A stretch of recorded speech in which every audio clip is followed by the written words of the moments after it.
जय Hind students, welcome learning forum. आज हम लोग देखने वाले हैं इलेक्ट्रिसिटी क्लास 10th के अकॉर्डिंग कि क्लास 10th में हम किस तरीके से पढ़ाई करें कि हमारी जो इलेक्ट्रिसिटी बोर्ड एग्जामिनेशन है, इलेक्ट्रिसिटी में से बहुत ज़्यादा क्वेश्चन पूछे जाते हैं, फिजिक्स के टर्म में बहुत ही इंपॉर्टेंट है, तो हम तैयारी करते हैं इलेक्ट्रिसिटी की। What is electricity? जैसे ही हम वर्ड सुनते हैं इलेक्ट्रिसिटी तो हमारे माइंड में आता है एनर्जी। कैसी energy? We can't imagine our life without electricity. Camera, mobile, laptop, board, AC, cooler, पंखा, even we can't imagine our life without electricity. ढेर सारी जो हमारे पास डिपेंडेंसी है वो हम इलेक्ट्रिसिटी पे धीरे धीरे सारी चीज़ें हम किस फॉर्म में ले जा रहे हैं, इलेक्ट्रिसिटी से चलने वाली चीज़ें हम ज़्यादा यूज़ करते हैं। ठीक, तो इलेक्ट्रिसिटी क्या है, हम ज़्यादा क्यों यूज़ करते हैं? तो इसे हम आप इस तरीके से कह सकते हैं, इलेक्ट्रिसिटी या electrical energy, it is the most convenient form of the energy. जो इलेक्ट्रिकल एनर्जी है वो most convenient form of energy है, इस वजह से उसे हम सबसे ज़्यादा यूज़ करते हैं। तो हम लोग थोड़ा सा यहाँ पर देखें कि जो हम इलेक्ट्रिकल एनर्जी यूज़ कर रहे हैं ये आया कैसे। What is electric current? The electric current, it is the flow of electrons through a conductor।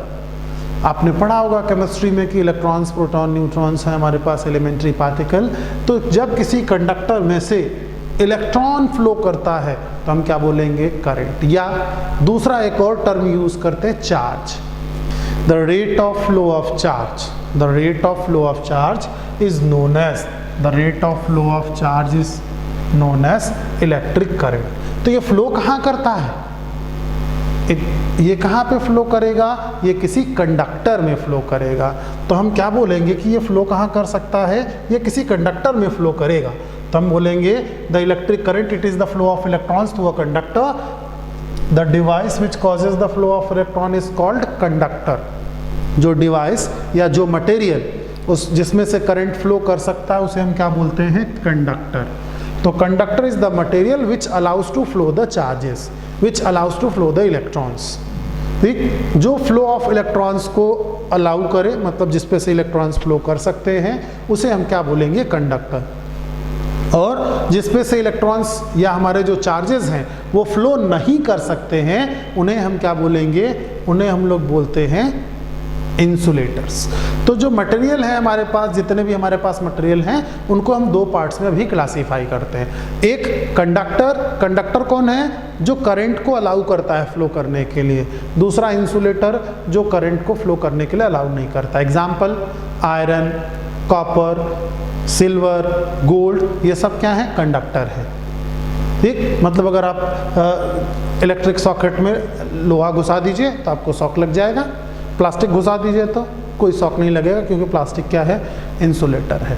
तो हमारे पास जितने मटेरियल हैं उनको हम अलग अलग दो पार्ट में क्लासीफाई कर देते हैं। कंडक्टर, कंडक्टर में जैसे है आयरन, कॉपर, निकल, कोबाल्ट, गोल्ड, सिल्वर, ये सब क्या है? ये जो हमारे कंडक्टिंग मटेरियल है। इंसुलेटिंग मटेरियल क्या होते हैं? प्लास्टिक है, वुड है। ठीक, तो ये सब क्या है? प्लास्टिक, वुड, ग्लास, ये सारी चीज़ें किस में आ रही हैं? इंसुलेटर्स में। इंसुलेटर्स क्या है? जो करंट के फ्लो को अलाउ नहीं करते हैं। Electrons flows from negative terminal to positive terminal. Electrons flow कैसे करते हैं? तो अब थोड़ा सा हम यहाँ पर एक चीज़ देखेंगे कि चार्जेस क्या होते हैं, चार्ज आते कैसे हैं। तो चार्जेस में सबसे पहले हम लोग देखें कि जो हमारा करंट है वो फ्लो कैसे करेगा? चार्ज के थ्रू। तो पहले तो हमको ये पता हो कि चार्ज क्या होता है, तब तो हम समझ पाएँ। जब चार्ज पता होगा तब हम समझ पाएंगे कि करंट क्या होता है। तो यहाँ पर हम लोग देख सकते हैं थोड़ा सा एक एटॉमिक स्ट्रक्चर हम लोग देखें तो एटॉमिक स्ट्रक्चर के अकॉर्डिंग हमारे पास क्या है? न्यूक्लियस। न्यूक्लियस में क्या होएगा? न्यूट्रॉन होगा और क्या होएगा? प्रोटॉन होगा। ठीक, तो हमारे पास ढेर सारे न्यूट्रॉन्स, प्रोटॉन्स ऐसे घूम रहे होंगे ना। और इसके बाहर, न्यूक्लियस के बाहर क्या होगा? न्यूक्लियस के बाहर इलेक्ट्रॉन्स घूम रहे होंगे। अकॉर्डिंग टू केमिस्ट्री क्या कहते हैं? Number of electron is equals to number of proton. जिसके पास जितना इलेक्ट्रॉन होगा उसके पास उतना ही प्रोटॉन भी होगा। ठीक, तो हम लोग थोड़ा सा देखें कि ये जो चार्जिंग है ये हो कैसे रही है, इसके बारे में थोड़ा सा आपको दिखाते हैं हम। ठीक, कि चार्जिंग होती कैसे है, किसको चार्ज कहते हैं, तो इसके बारे में हम लोग थोड़ा सा देख लेते हैं कि चार्ज कहते किसको हैं।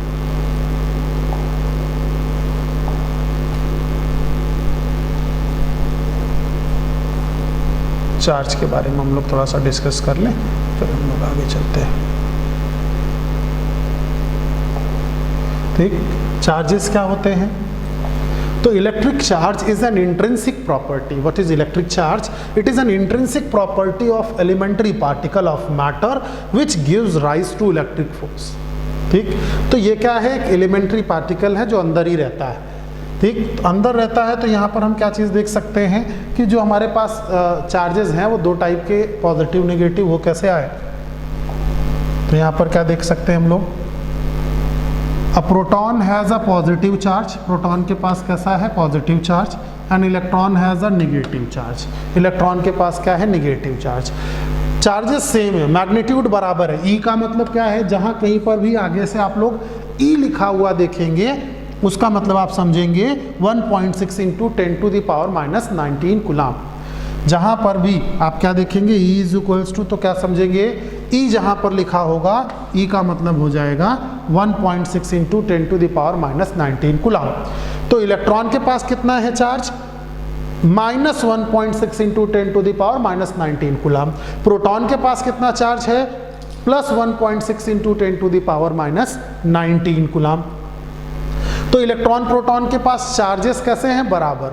बस डिफरेंस क्या है? एक के पास पॉजिटिव चार्ज है, दूसरे के पास नेगेटिव चार्ज है। एक के पास पॉजिटिव चार्ज है, दूसरे के पास नेगेटिव चार्ज है। चार्जेस होते कितने टाइप के हैं? तो हम लोगों ने क्या देखा कि चार्जेस कितने टाइप के होते हैं? दो, एक पॉजिटिव, दूसरा नेगेटिव। पॉजिटिव नेगेटिव ये हमने नाम क्यों दिए? तो क्यों? क्योंकि हम देखेंगे अभी कि जो हमारे पास एटॉमिक स्ट्रक्चर है उसके अकॉर्डिंग हम लोग देखने वाले हैं कि ये हमने इनको पॉजिटिव नेगेटिव क्यों कहा। तो इनको पॉजिटिव नेगेटिव कहा था सबसे पहले एक साइंटिस्ट थे, बेंजामिन फ्रैंकलिन। बेंजामिन फ्रैंकलिन ने काइट एक्सपेरिमेंट में आपने देखा होगा। तो बेंजामिन फ्रैंकलिन ने क्या किया? बेंजामिन फ्रैंकलिन का है काइट एक्सपेरिमेंट, पतंग, काइट।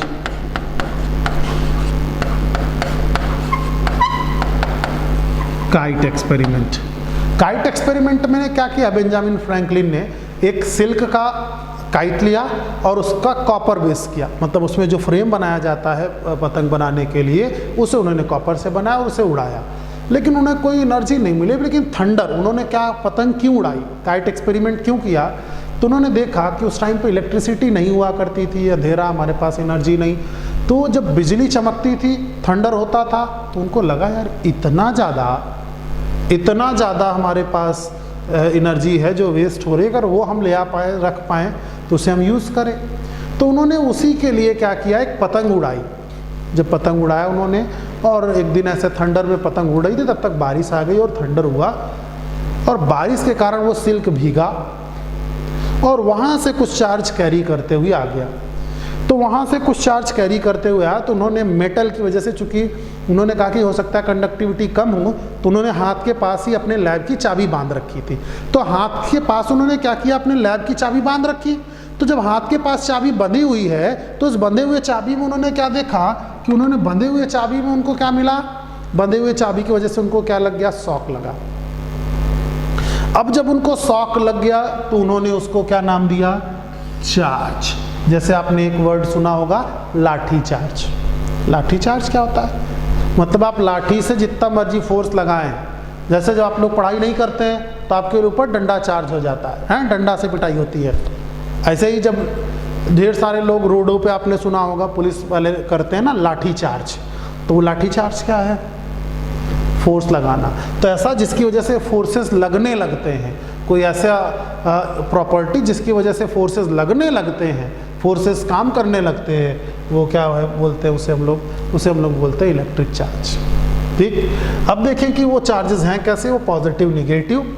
उसको दो नाम दिया गया। पॉजिटिव नेगेटिव क्यों दिया गया वो अभी हम लोग देखेंगे, क्योंकि पॉजिटिव नेगेटिव इसलिए कहा गया, समझ लेते हैं अभी, कि जब भी हम एक क्वांटिटी को दूसरी क्वांटिटी से ऐड करें और हमको उसका रिजल्टेंट न्यूट्रल मिल जाए, ठीक, जीरो मिल जाए, तो इसका क्या मतलब है, एक क्वांटिटी पॉजिटिव था, एक नेगेटिव।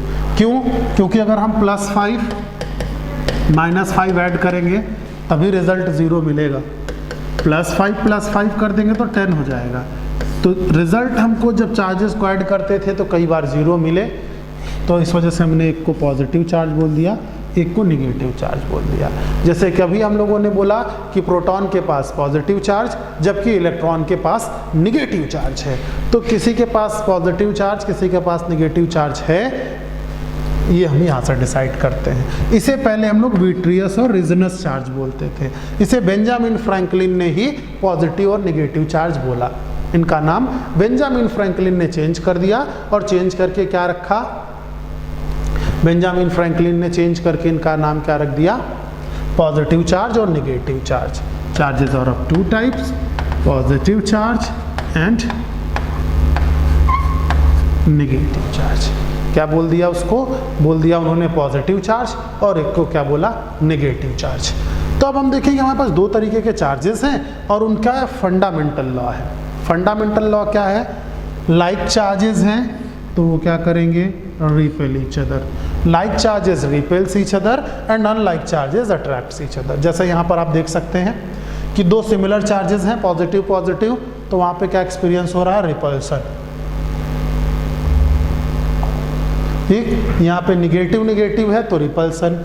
यहाँ पर क्या देख पा रहे हैं, पॉजिटिव नेगेटिव है तो अट्रैक्शन, पॉजिटिव नेगेटिव है तो अट्रैक्शन। तो हम हमेशा इस चीज़ का ध्यान रखेंगे कि जो चार्जेस है अगर वो सिमिलर चार्जेस हैं, पॉजिटिव पॉजिटिव हैं, तो क्या लगाएंगे, रिपल्सन। पॉजिटिव नेगेटिव है तो अट्रैक्शन, नेगेटिव नेगेटिव है तो रिपल्सन। तो जो चार्जेस हैं पॉजिटिव नेगेटिव वो कैसे काम करेंगे, वो किस पे डिपेंड करेगा, काइंड्स ऑफ चार्जेस पे। ठीक, अब देखिए कि हमारे पास ये जो पॉजिटिव नेगेटिव आया, ये चार्जिंग होती कैसे है। पहले तो किसी को अट्रैक्ट रिपेल नहीं करता है, फिर वो कब अट्रैक्ट रिपेल करेगा। तो इसके लिए हम इसका थोड़ा सा इलेक्ट्रॉनिक थियरी देखते हैं कि इसे हम कैसे करते हैं। तो आप देखें, सबसे पहले हम देखेंगे एक एटॉमिक स्ट्रक्चर ऑफ लिथियम। हमारे पास लिथियम एटम का एटम है, ठीक, लिथियम हमारा एलिमेंट है जिसका एक एटम है हमारे पास। तो आप यहाँ पर देख पा रहे होंगे न्यूट्रॉन, ब्लू कलर से यहाँ पे न्यूट्रॉन को रिप्रेजेंट किया गया है। पर्पल कलर जो आपको दिख रहा है वो प्रोटॉन को रिप्रेजेंट कर रहा है, उसके ऊपर प्लस लिखा गया है पॉजिटिव चार्ज के लिए। और यहाँ पे जो आपको थोड़ा रेडिश टाइप दिख रहा है ये इलेक्ट्रॉन है। तो पहले सेल में 2 इलेक्ट्रॉन होते हैं, केमिस्ट्री में आपने पढ़ा होगा। तो यहाँ पर 2 इलेक्ट्रॉन घूम रहे हैं, ये सेल कंप्लीट हो गया, बाहर वाले में एक अलग इलेक्ट्रॉन घूम रहा है। तो अब देखें कि इसके पास अभी इलेक्ट्रॉन के पास कितना चार्ज होता है, -e, और प्रोटॉन के पास कितना चार्ज, +e। तो हम इस तरीके से लिखें, अगर charge of electron is -e, charge of proton is +e। तो चार्ज ऑफ इलेक्ट्रॉन क्या है, -e है, चार्ज ऑफ प्रोटॉन +e है। तो हम क्या कह रहे हैं कि ये जो हमारे पास एटम है इसके पास इलेक्ट्रॉन भी होगा, प्रोटॉन भी होगा, न्यूट्रॉन भी होगा। कितने होंगे, तो हम क्या इसके लिए देखते हैं, number of electron is equals to number of proton is equals to atomic number. Number of electron is equals to number of proton is equals to atomic number. तो number of electron is equals to number of proton is equals to atomic number. तो इसका मतलब जहां पर ये lithium है तो lithium का एटॉमिक नंबर 3। तो इसके पास प्रोटॉन कितने होंगे, इनके पास प्रोटॉन कितना होगा, तो इनके पास प्रोटॉन भी होगा 3। तो कितना चार्ज होगा, +3e। और इलेक्ट्रॉन कितने होंगे इनके पास, इलेक्ट्रॉन भी 3 होंगे, तो उसका चार्ज कितना, -3। तो ये चार्जिंग कैसा होता है, तो इसके लिए हम एक चीज़ और देखेंगे, क्वांटाइजेशन। तो जब भी जाएगा तो इलेक्ट्रॉन ही जाएगा। तो अभी हमने देखा कि इनके पास प्रोटॉन कितने हैं, तो हमने बोला 3। तो उसके पास चार्ज कितना हो गया, एक प्रोटॉन के पास प्लस ई, तो 3 प्रोटॉन है तो प्लस 3। इलेक्ट्रॉन कितना है, माइनस ई, इसके पास कितने इलेक्ट्रॉन है, -3। ओवरऑल कोई चार्ज है क्या उसके ऊपर, आंसर इज नो। तो ये कैसा है, तो ये कैसा है, इलेक्ट्रिकली न्यूट्रल। तो जितने भी नेचर में मटेरियल पाए जाते हैं वो इसी फॉर्म में होते हैं, means number of electron is equals to number of proton होते हैं उनके लिए। तो number of electron is equals to number of proton वहां पर है, आंसर इज यस रहता है। तो number of electron is equals to number of proton होगा तो वो कैसा रहेगा, इलेक्ट्रिकली न्यूट्रल। मतलब नेचर में पाए जाने वाला एटम, कोई भी एटम हो, जरूरी नहीं लिथियम हो, hydrogen, helium, lithium, beryllium, boron, carbon, कोई भी एटम होगा तो उसमें आप क्या देखेंगे, कोई भी एटम होगा तो कैसा होगा, इलेक्ट्रिकली न्यूट्रल होगा। ठीक, तो जब इलेक्ट्रिकली न्यूट्रल है वो, तो फिर चार्ज आता कैसे एटम के पास। तो चार्ज ले आने के लिए, चार्ज क्या है, इंट्रिंसिक प्रॉपर्टी छिपी रहती है उसके अंदर। बाहर निकालने के लिए क्या करना पड़ेगा, उसे कुछ एनर्जी देनी पड़ेगी। एनर्जी आप कई सोर्स से देते हैं, जैसे एक है फ्रिक्शन। फ्रिक्शन कैसे, जैसे हम लोग क्या करते हैं, बाल में ऐसे पेन रगड़ते हैं, छोटे छोटे डस्ट पीसेस में चिपक जाते हैं। इसको और अच्छा देखना हो, गुब्बारा लीजिए, फुला दीजिए गुब्बारा, बलून फूल गया, अब उसे हल्का हल्का बार में लगड़िए, वो आप देखेंगे और तेज वो अट्रैक्ट कर पाएगा चीज़ों को। कंघा करते हैं आप लोग, देखिए रगड़ रगड़ के फिर उसमें पूरा मिट्टी जम जाती है, तो हमारे बाल इतने गंदे नहीं होते हैं। वो कहाँ से आता है, फ्रिक्शन की वजह से वो चार्ज हो जाता है और डस्ट पार्टिकल को अपनी तरफ अट्रैक्ट कर लेता है। तो अब हम देखें कि यहाँ पर हम जो देख रहे हैं कि ये न्यूट्रल है, तो अब क्या करना है हमको, यहाँ से देखें कि ये न्यूट्रल है तो चार्ज कैसे आएगा इसके ऊपर। तो हम लोग देखें कि इसका एक सेल में 2 इलेक्ट्रॉन है, दूसरे सेल में 1 ही इलेक्ट्रॉन है। तो कोई भी इलेक्ट्रॉन, कोई भी एटम स्टेबल होने के लिए क्या चाहेगा कि उनका जो आउटर सेल है वो बैलेंस रहे, फुल है। तो इसमें क्या हो सकता है, आउटर सेल में कितने इलेक्ट्रॉन होने चाहिए, इसमें 8 इलेक्ट्रॉन होने चाहिए। टोटल नंबर कितने होने चाहिए, 8 है। कितना इनके पास, ओनली 1। तो इनके पास 2 कंडीशन है कि ये 1 किसी से दे दें या 7 किसी से ले लें। ये क्या करें, 1 किसी को दे दें, एक अपना डोनेट कर दें किसी को, या क्या कर दें 7 कहीं से ले लें। तो किसी भी एक इलेक्ट्रॉन को ले जाने के लिए हमको कुछ एनर्जी खर्च करनी पड़ेगी, वर्क करना पड़ेगा। उस वर्क को हम लोग बोलते हैं वर्क फंक्शन। किसी भी एनर्जी को एक जगह से दूसरी जगह ले जाने के लिए जितनी एनर्जी हमको खर्च करनी पड़ती है उसे हम लोग क्या बोलते हैं, वर्क फंक्शन। जितना एनर्जी या जितना वर्क डन करना पड़ेगा। तो 1 इलेक्ट्रॉन लेने देने के लिए कम एनर्जी लगेगा, 7 करेंगे तो ज़्यादा लगेगा। तो हम क्या करते हैं, 1 डोनेट कर देते हैं। तो अब क्या करते हैं, आफ्टर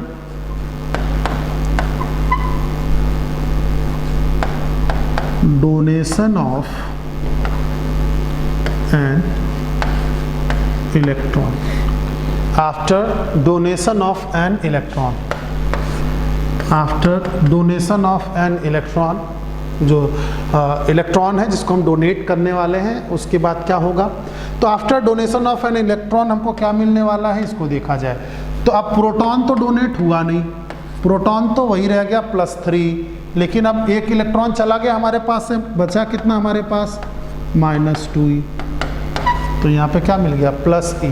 तो लिथियम के ऊपर कैसा चार्ज आ गया बेटा, लिथियम क्या हो गया, lithium is positively charge, lithium के ऊपर चार्ज आ गया। मींस जब हम इलेक्ट्रॉन को डोनेट कर देंगे तो उसके ऊपर कैसा चार्ज आ जाएगा, पॉजिटिव। और जब इलेक्ट्रॉन एक्सेप्ट कर लेंगे, जैसे ये इलेक्ट्रॉन हमने छोड़ा, ये इलेक्ट्रॉन गया, तो इलेक्ट्रॉन जब आपके पास जाएगा, इलेक्ट्रॉन आपके पास पहुंचा, तो जब भी इलेक्ट्रॉन आपके पास पहुंच गया तो आपके ऊपर कैसा चार्ज आ जाएगा, निगेटिव। जो इलेक्ट्रॉन देगा उसके ऊपर पॉजिटिव चार्ज, जो इलेक्ट्रॉन लेगा उसके ऊपर नेगेटिव चार्ज। तो जो इलेक्ट्रॉन डोनेट करेगा उसके ऊपर पॉजिटिव चार्ज आ जाता है, जैसे यहाँ पे आया, और जो एक्सेप्ट कर लेगा उसको नेगेटिव। प्रोटॉन क्या आने जाने से क्या होगा, तो आने जाने से प्रोटॉन के भी फर्क पड़ता, लेकिन प्रोटॉन आएगा जाएगा नहीं। क्यों, प्रोटॉन कहाँ है, प्रोटॉन रहता है न्यूक्लियस में, और न्यूक्लियस के अंदर एक फोर्स लगता है जिसे हम लोग बोलते हैं न्यूक्लियर फोर्स। और न्यूक्लियर फोर्स अभी तक का अनुभव किया गया सबसे शक्तिशाली बल है। It is the strongest force experienced ever. तो फिर अगर ये स्ट्रॉन्गेस्ट है तो इसमें से कोई निकाल सकता है भाई? नहीं निकाल सकता है। हाँ, तो जब भी कोई स्ट्रॉन्गेस्ट होता है, जो सबसे स्ट्रॉन्ग रहता है, उससे कोई चीज़ छीन नहीं सकते हैं। इस वजह से प्रोटॉन बाहर पार्टिसिपेट नहीं करता है। तो चार्जिंग के लिए कौन रिस्पॉन्सिबल है? इलेक्ट्रॉन। इलेक्ट्रॉन आएगा, इलेक्ट्रॉन जाएगा, तो इलेक्ट्रॉन के आने जाने के वजह से ही चार्जिंग होगी।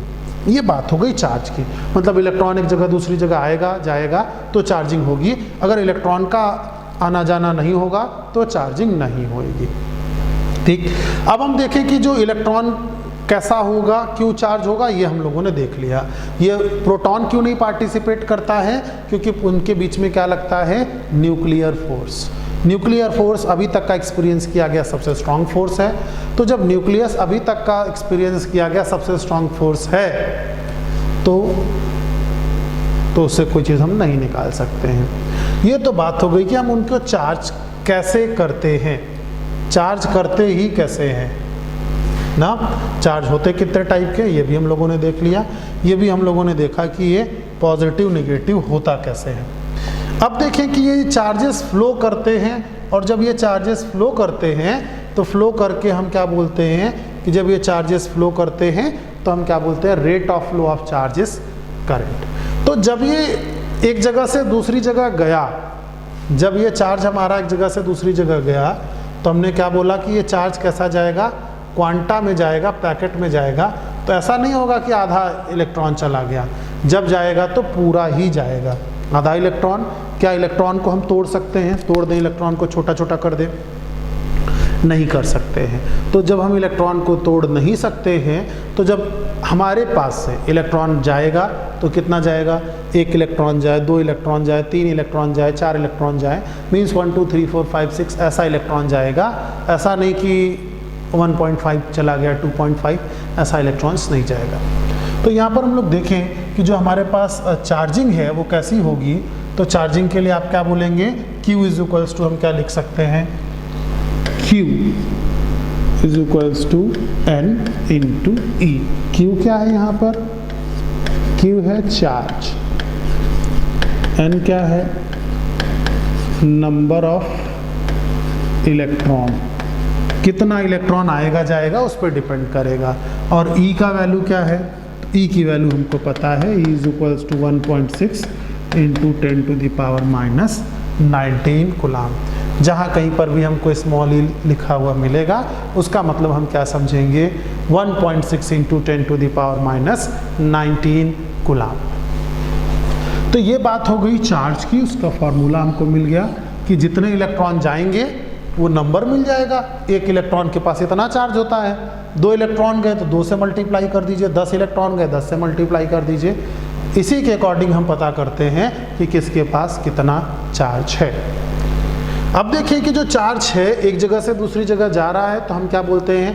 Rate of flow of charge. The rate of flow of charge through a conductor और the quantity of charges flowing through a conductor per unit time in unit time is known as current. ठीक, the rate of flow of charge is known as current. तो I is equals to क्या लिखा गया? Q upon T। I से हम current को represent कर रहे हैं, Q is quantity of charge and T is time.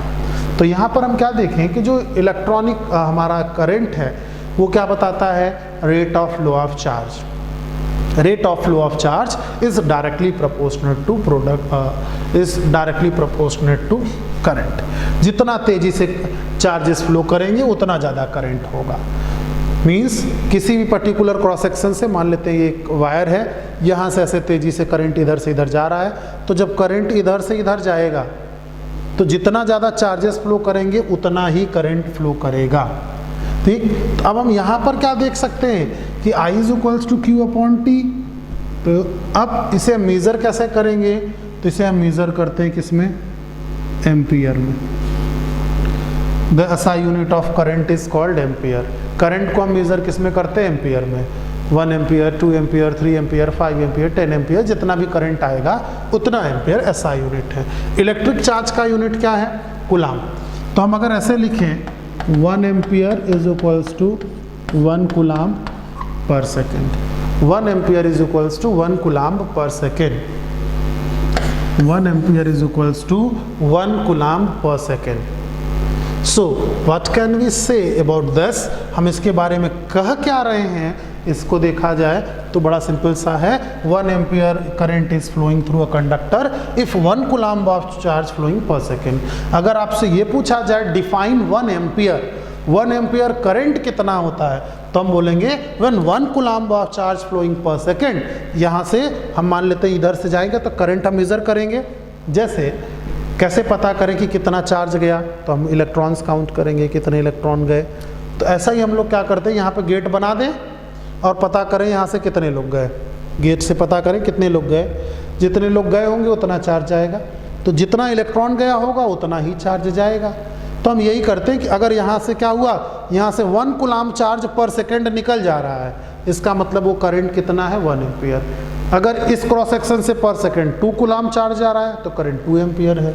इस तरीके से हम क्या निकाल सकते हैं, इलेक्ट्रिक करंट। तो ये देखें नीचे लिखा भी हुआ है 1 ampere is equals to 1 coulomb per second भी लिख सकते हैं। इसके लिए कुछ डिवाइस चाहिए होगा, हाँ इसके लिए हमको डिवाइस चाहिए होता है अमीटर। ठीक, क्या होता है अमीटर, डिवाइस है हमारा अमीटर। ये देखें अमीटर, या इसे एम्पियर मीटर भी कहते हैं। हमारे पास डिवाइस है जिस डिवाइस को हम क्या बोलते हैं, अमीटर और एम्पियर मीटर। अमीटर और एम्पियर मीटर क्या होता है, it is a device that measures current. ठीक, एम्पियर मीटर क्या करता है, करंट मेजर करता है। ठीक, एम्पियर मीटर करंट तो मेजर कर रहा है, तो क्या वही है जो घर के बाहर हमारे टंगा रहता है मीटर, उसी को बोलते हैं? नहीं, जो बिजली का बिल वाला मीटर है वो एम्पियर मीटर नहीं है। ठीक, कई में एम्पियर मीटर रहता है, वो आपको करंट बताता है कि कितना करंट आ रहा है, लेकिन वो पूरा होल यूनिट को हम एम्पियर मीटर नहीं कहते हैं। एम्पियर मीटर केवल आपको करंट बताता है कि कितना करंट है। जनरली जो आपके मोटर हैं, डिवाइसेस हैं, स्टार्टर है, उसमें दिया रहता है, 1 एम्पियर मीटर लगा रहता है, वो बताता है। जैसे बुलेट का आप देखेंगे तो एम्पियर मीटर आगे लगा रहता है, वो बताता है प्लस माइनस कितना एम्पियर है। ठीक, तो ये क्या हमको पता चला कि करंट कैसे फ्लो करता है। अब देखें direction of flow of current, हम लोग थोड़ा सा देखें कि करंट फ्लो किधर करता है। तो यहाँ पर आप देख सकते हैं थोड़ा सा इसे,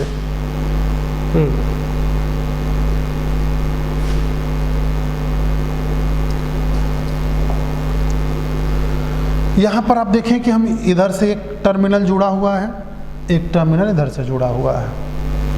अब अगर हम समझें कि हमारे पास ये जो टर्मिनल है, हम कहते हैं इधर वाला पॉजिटिव टर्मिनल है, इधर वाला नेगेटिव टर्मिनल है। तो direction of flow of electron किधर होता है, तो इलेक्ट्रॉन होता किसके पास है, नेगेटिव। तो हम ऐसे बोलेंगे क्या, direction of flow of current is positive to negative terminal. ठीक, ये क्या कह रहा है, direction of flow of current is positive to negative terminal. जो direction of flow of current है मीन्स ये किधर फ्लो करने वाला है, पॉजिटिव टर्मिनल से नेगेटिव टर्मिनल। इधर हमने माना कि ये पॉजिटिव टर्मिनल है, बैटरी का नेगेटिव। तो direction of flow of current is positive terminal to negative terminal. ठीक, अब इसको हम लोग direction of flow of current अगर आपसे पूछा जाएगा तो आप हमेशा यही कहेंगे कि direction of flow of current is positive to negative. किधर, direction of flow of current is positive to negative. इसे हम लोग कन्वेंशनल करंट भी बोलते हैं, इसे हम लोग कन्वेंशनल करंट भी बोलते हैं। दूसरा, अगर आपसे पूछे direction of flow of electron, तो दूसरा है डायरेक्शन ऑफ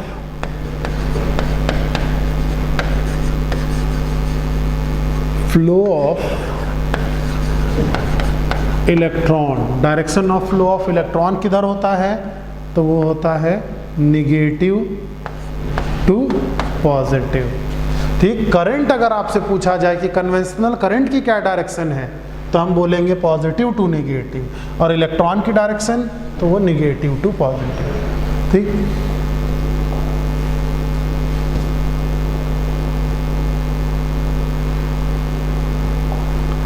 देखिए यहाँ पर हमारे पास एक सर्किट है, इसमें से देखें कि इधर से पॉजिटिव टर्मिनल है तो करंट की डायरेक्शन हम लोग हमेशा ऐसा बनाते हैं। ठीक, तो डायरेक्शन ऑफ करंट, तो आप देख पा रहे हैं यहाँ पे पॉजिटिव टर्मिनल है, तो डायरेक्शन ऑफ करंट आपको दिखाई दे रहा है किधर जा रहा है, पॉजिटिव से निगेटिव की तरफ जाता दिखाई दे रहा है।